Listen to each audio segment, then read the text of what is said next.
Qilayotgan mehnatimdan hech qachon uyalmayman. Topayotgan pulimdan hech qachon uyalmayman. Chunki halol mehnat qilaman, peshona teri qilaman, harakat qilaman. Farzandlarim uchun, turmush o'rtog'imga ozgina bo'lsa ham yordam berish uchun, ularni qo'llab-quvvatlash uchun. Albatta erkak kishiga ham qo'llab-quvvatlash kerak bo'ladi.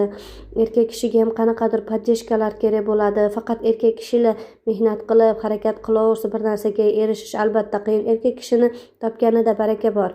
Shu erkak kishini pulini barakali bo'lish uchun ayol kishi harakat qilish kerak, yordam berish kerak. Har tomonlama yo'q deb o'tirish albatta bu to'g'ri kelmaydi. Erkak kishi ham faqat sizni boqish uchun, farzandlaringizni boqish uchun uylanmaydi-da. Erkak kishi ham hayotda yashash kerak, farzandlari uchun, oilasi uchun.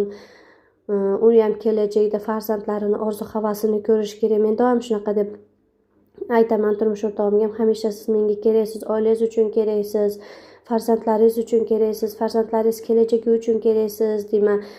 Farzandlar uchun albatta ota juda ham katta rol o'ynaydi deb o'ylayman. Men uchun turmush o'rtog'im meni qalqonim. Hamisha meni qo'llab-quvvatlaydi, hamisha menga yordam beradi. Shu uchun hamisha men mehnat qilishdan, pul topishdan hech qachon qochmayman. Keyin ayamam aytardi yoshligimizda, hech qachon mehnatdan qochmagin, halol mehnat qilib topadigan pulingni hech qachon uyalmagin.